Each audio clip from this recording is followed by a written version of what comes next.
وعباد الرحمن الذين يمشون على الأرض هونا وإذا خاطبهم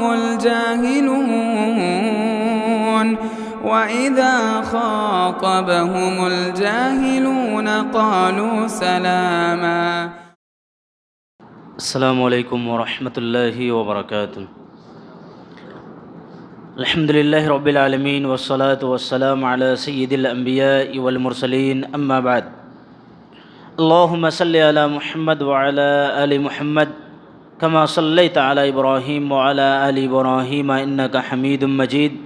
اللہم بارک علی محمد وعلی آل محمد کما بارکت علی ابراہیم وعلی آل ابراہیم انک حمید مجید. محترم سامعین کرام، پچھلے ایپیسوڈ میں ہم لوگوں نے نبی صلی اللہ علیہ وسلم کی غار ثور سے لے کر کے قبا تک آنے کے سلسلے میں آپ کے سامنے بات رکھے تھے اور آپ سنے تھے کہ کس طرح سے نبی صلی اللہ علیہ وسلم نے اور حضرت ابو بکر رضی اللہ عنہ کو ایک دانش مندی کے ساتھ اور بہت حکمت کے ساتھ مکہ سے نکلے.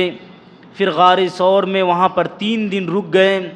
جو کہ بہت زیادہ دوری نہیں تھی، اور 3 دن کے بعد پھر وہاں سے نکلنا، اور اس بیچ میں نکلنے سے پہلے ہی ایک شخص کو تیار کر کے رکھنا کہ ہمارے لیے سواری لے کر کے آؤ گے، اور انہیں اجرت پہلے ہی سے دے کر کے رکھنا. اور وہ شخص بھی کتنا اچھا تھا کہ وہ قریش کے دین پر ہوتے ہوئے بھی نبی صلی اللہ علیہ وسلم کی بات کو راز میں رکھا اور چھپا کر کے رکھا، اور موقع پر انہوں نے اچھا کام دیا اور صحرائی اور بیابانی راستوں سے لے جا کر کے انہوں نے نبی صلی اللہ علیہ وسلم کے پلاننگ کے مطابق وہاں پہنچا دیے. یہ اللہ رب العالمین کی مدد تھی، ورنہ بیچ میں بہت سارے لوگ نبی صلی اللہ علیہ وسلم کے تلاش کے لیے نکلے اور قریب بھی آئے، اور بہت سارے لوگوں سے نبی صلی اللہ علیہ وسلم کی ملاقات بھی ہوئی، جس میں سے بریدہ اسلمی ملے اور انہوں نے اسلام بھی نبی صلی اللہ علیہ وسلم سے قبول کیے، باوجود اس کے کہ وہ نبی صلی اللہ علیہ وسلم کی گرفتاری اور آپ صلی اللہ علیہ وسلم کی تلاش میں آئے تھے. پھر بھی وہ نبی صلی اللہ علیہ وسلم سے بات کرنے کے بعد اسلام قبول کیے. اب نبی صلی اللہ علیہ وسلم قبا کیسے پہنچے ہیں، اس تعلق سے آپ کے سامنے کچھ باتیں رکھتے ہیں. جب اللہ کے نبی صلی اللہ علیہ وسلم کے تعلق سے مدینہ کے مسلمانوں نے، وہاں کے نئے مسلمانوں نے یہ سنا کہ اللہ کے نبی صلی اللہ علیہ وسلم مکہ سے نکل چکے ہیں، آپ کے نکلنے کی خبر جب انہیں معلوم ہوئی تو یہ لوگ کتنا اپنے اندر نبی صلی اللہ علیہ وسلم کی تڑپ رکھتے تھے، آپ سے کیا محبت کرتے تھے. ذرا دیکھیے کہ وہ لوگ آ کر کے اونچے ٹیلوں میں ہر صبح کے وقت آ کر کے نبی صلی اللہ علیہ وسلم کے انتظار کرتے کہ کب آئیں گے. یہ محبت ہے جو ان لوگوں نے دکھائے. مدینہ کے مسلمانوں نے جو ظاہر کیے کہ ہر صبح آتے اور نبی صلی اللہ علیہ وسلم کے انتظار میں کھڑے رہتے، اور جب تک دھوپ تیز نہ ہو جاتی اس وقت تک یہ لوگ گھر واپس نہیں لوٹتے تھے. یعنی نبی صلی اللہ علیہ وسلم سے ملنے، آپ کے دیدار کے لیے اور آپ سے ملاقات کے لیے کتنا خواہاں تھے اور کیا تڑپ رکھتے تھے اپنے اندر نبی صلی اللہ علیہ وسلم سے ملاقات کی. اللہ اکبر. یہ ان مسلمانوں کی حالت تھی مدینہ کی. بہرحال وہ لوگ نبی صلی اللہ علیہ وسلم کے ہر دن اسی طرح سے انتظار کرتے، آتے اور وہ دوپہر تک آسرا دیکھتے، دھوپ تیز ہو جاتی، گھر واپس لوٹ کر کے چلے جاتے. ایک دن ایک یہودی کسی چیز کو دوپہر کے وقت دیکھنے کے لیے آیا تو انہوں نے اچانک دیکھا کہ نبی صلی اللہ علیہ وسلم اور آپ کے کچھ ساتھی آ رہے ہیں. تو اس یہودی شخص نے مدینہ کے مسلمانوں میں یہ اعلان کیا کہ تم لوگ جس نصیبہ کا انتظار کرتے تھے اور جس چیز کے انتظار میں اتنے دنوں سے تھے وہ آج پہنچ چکے ہیں، وہ آج آ چکے ہیں. اللہ کے نبی صلی اللہ علیہ وسلم جیسے ہی پہنچے وہ لوگ نبی صلی اللہ علیہ وسلم کا استقبال تکبیر کے ذریعے سے کر رہے تھے. اللہ رب العالمین کا نام لے کر کے تکبیر کے ذریعے سے وہ لوگ نبی صلی اللہ علیہ وسلم کا استقبال کر رہے تھے. اور آپ صلی اللہ علیہ وسلم جب ان تمام لوگوں کے درمیان آ گئے قباء میں تو نبی صلی اللہ علیہ وسلم کے ساتھ حضرت ابوبکر رضی اللہ عنہ بھی تھے۔ حضرت ابوبکر رضی اللہ عنہ کھڑے تھے ان لوگوں کے استقبال کے لیے، اور اسی طرح سے نبی صلی اللہ علیہ وسلم چپ چاپ بیٹھے ہوئے تھے۔ اللہ کے نبی صلی اللہ علیہ وسلم کے اس طرح سے چپ چاپ بیٹھے رہنا اور حضرت ابوبکر رضی اللہ عنہ کا کھڑے ہو کر کے لوگوں سے ملنا، جو لوگ نبی صلی اللہ علیہ وسلم کو دیکھے نہیں تھے ان لوگوں کو ایسا لگ رہا تھا کہ حضرت ابوبکر رضی اللہ عنہ ہی نبی ہیں۔ ان لوگوں کو لگ رہا تھا کہ حضرت ابوبکر رضی اللہ عنہ ہی نبی ہے، کیونکہ بزرگ شخصیت تھے حضرت ابوبکر رضی اللہ عنہ، تو لوگ سمجھ رہے تھے کہ حضرت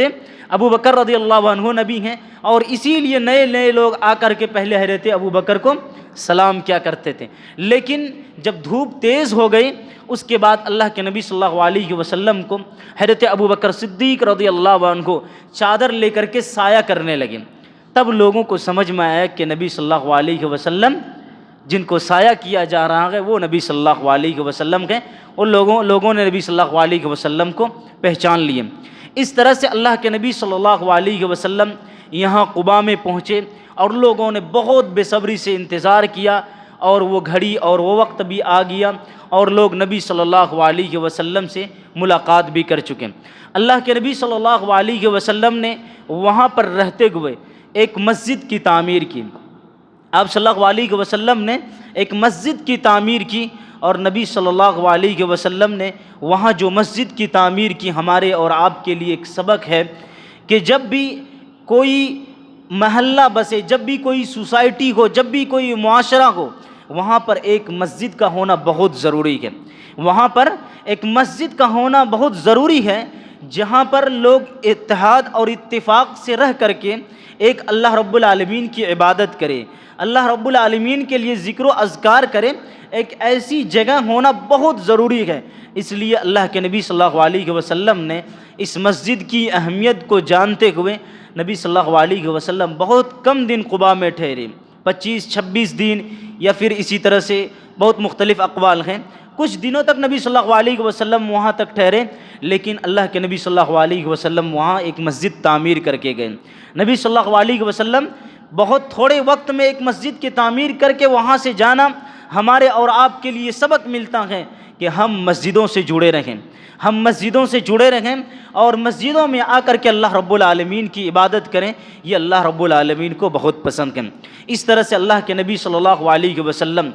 جب قباء سے نبی صلی اللہ علیہ وسلم نکلے تو بطن وادی میں ایک جگہ نبی صلی اللہ علیہ وسلم رکے، اور جمعہ کا دن تھا، وہاں پر نبی صلی اللہ علیہ وسلم نے جمعہ کی نماز ادا کی۔ دیکھیے یہاں پر ایک مسئلہ سمجھ میں آتا ہے کہ اللہ کے نبی صلی اللہ علیہ وسلم ایک سفر کی حالت میں ایسی جگہ میں جمعہ کی نماز ادا کی جہاں پر روایتوں کے مطابق کل کے کل 100 آدمی تھے، کل کے کل 100 آدمی تھے، وہاں نہ شہر نہ بازار نہ کچھ۔ اللہ کے نبی صلی اللہ علیہ وسلم وہ 100 آدمیوں کو لے کر کے جمعہ کی نماز ادا کیے۔ اس طرح سے اس مسئلے کی وضاحت ہوتی ہے، چاہے وہ شہر ہو، چاہے وہ دیہات ہو، چاہے وہ ایک چھوٹی سی کیوں نہ جماعت ہو، اگر جمعہ کا دن آتا ہو اور ایک چھوٹا سا محلہ ہو، ایک چھوٹا سا معاشرہ ہو اور سوسائٹی ہو، وہاں بس تھوڑے سے لوگ ہی کیوں نہ رہتے ہو، لیکن ان لوگوں کو بھی چاہیے کہ جمعہ کی نماز ادا کریں اور اپنے یہاں جمعہ کی نماز پڑھیں۔ بلکہ ان باتوں کو رد کرتے ہوئے اور ان باتوں کو درکنار کرتے ہوئے کہ شہر کا ہونا اور بڑی آبادی کا ہونا ضروری ہے، یہ تمام باتیں یہاں سے رد ہوتی ہے جو اللہ کے نبی صلی اللہ علیہ وسلم اس سفر کی حالت میں بطن وادی میں 100 لوگوں کو جمع کر کے ہوئے اللہ کے نبی صلی اللہ علیہ وسلم نے جمعہ کی نماز ادا کی۔ اب اللہ کے نبی صلی اللہ علیہ وسلم قباء سے مدینہ جاتے ہیں۔ اللہ کے نبی صلی اللہ علیہ وسلم جب قباء سے مدینہ گئے تو نبی صلی اللہ علیہ وسلم کے جانے کے بعد جس شہر کا نام یثرب تھا اس شہر کو مدینۃ الرسول کہا جانے لگا، اس شہر کو مدینۃ الرسول کہا جانے لگا، اور مختصر میں ہم لوگ مدینہ کہتے ہیں، اور پھر مدینہ کہا جانے لگا۔ تو اللہ کے نبی صلی اللہ علیہ وسلم جیسے مدینہ پہنچے، بہت بے صبری کے ساتھ مدینہ والوں نے انتظار کیا تھا۔ اللہ کے نبی صلی اللہ علیہ وسلم پہنچے تو وہ لوگ تکبیر اور تحلیل اور تحمید کرتے رہے، اور یہاں تک کہ چھوٹے چھوٹے بچے اور بچیاں نبی صلی اللہ علیہ وسلم کی تعریف پر وہ لوگ اشعار پڑھنے لگے۔ اللہ کے نبی صلی اللہ علیہ وسلم کی تعریف پر وہ بچیاں تک بھی خوشی کے مارے اشعار پڑھنے لگے۔ اور اسی طرح سے انصار کے لوگ جو مدینہ کے مسلمان تھے، انصار، وہ لوگ مالدار تو نہیں تھے، لیکن جذبہ اطاعت دیکھیے اور اپنے اندر مہمان نوازی دیکھیے کہ اللہ کے نبی صلی اللہ علیہ وسلم جیسے ہی گئے سب کے سب یہی چاہ رہے تھے، اور اونٹنی کے نکیل کو پکڑ پکڑ کر کے وہ یہ کہہ رہے تھے کہ اللہ کے رسول چلیے ہمارے یہاں قیام کر لیجیے، اللہ کے رسول چلیے ہمارے یہاں قیام کر لیجئے، آپ ہمارے یہاں رک جائیے۔ اللہ کے نبی صلی اللہ علیہ وسلم کہتے کہ چھوڑ دیجئے، اونٹنی کو چھوڑ دیجئے، یہ اللہ رب العالمین کے حکم سے چل رہی ہے، اور جہاں رکے گی رکنے کا حکم اللہ رب العالمین نے جہاں رکنے کا حکم دیا کہ یہ اونٹنی وہیں جا کر کے رک جائے گی۔ اللہ کے نبی صلی اللہ علیہ وسلم کو وہ اونٹنی لے کر کے جاتی ہے اور ایک جگہ میں وہ اونٹنی جا کر کے بیٹھ جاتی ہے۔ کچھ دیر کے بعد نبی صلی اللہ علیہ وسلم اونٹنی سے اترتے ہیں، اور وہی وہ جگہ ہے جہاں پر ابھی مسجد نبوی ہے، وہی وہ جگہ ہے جہاں پر ابھی مسجد نبوی ہے۔ تو اس طرح سے اللہ کے نبی صلی اللہ علیہ وسلم جب اس جگہ سے اترے، اور وہیں کنارے میں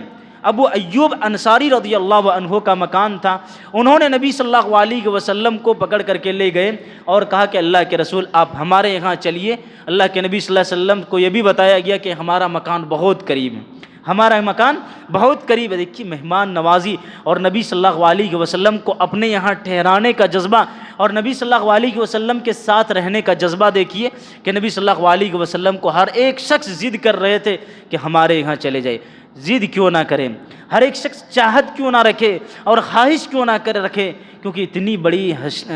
شخصیت تھی نبی صلی اللہ علیہ وسلم کی، شخصیت اتنی بڑی تھی، کیوں نہ ضد کرتے۔ اس لیے وہ تمام کے تمام انصار یہ ضد کر رہے تھے کہ اللہ کے رسول میرے یہاں ٹھہر جائیے۔ اللہ کے نبی صلی اللہ علیہ وسلم ایک خود بابرکت ذات تھی، اور اگر کسی جگہ میں وہ ٹھہر جائیں وہ ذات اور وہ شخصیت وہاں پر رہ جائیں تو سمجھیے کہ اس شخص کی زندگی کیوں نہ سنورے گی، اس شخص کی زندگی کیوں نہ کامیاب ہو جائے گی۔ اس لیے ہر ایک شخص ضد کر رہے تھے۔ بہرحال نبی صلی اللہ علیہ وسلم پہنچے، سارے لوگوں نے بہت اچھے سے استقبال کیے، اور اس کے بعد نبی صلی اللہ علیہ وسلم کی بیٹیاں بھی ہجرت کر کے گئیں۔ حضرت علی رضی اللہ عنہ بھی وہاں آئے، نبی صلی اللہ علیہ وسلم سے ملاقات کیے قباء میں، اور پھر مدینہ نبی صلی اللہ علیہ وسلم کے ساتھ آئے۔ اور اسی طرح سے نبی صلی اللہ علیہ وسلم کی زوجہ محترمہ سودا رضی اللہ عنہا، اور اسی طرح سے حضرت عائشہ رضی اللہ عنہا بھی نبی صلی اللہ علیہ وسلم کے پاس مدینہ آ گئی۔ اللہ رب العالمین سے دعا کرتے ہیں کہ رب العزت ہم تمام لوگوں کے دلوں میں نبی صلی اللہ علیہ وسلم کی اطاعت اور محبت کو بسا دے۔ آمین۔ وآخر دعوانا الحمد للہ رب العالمین۔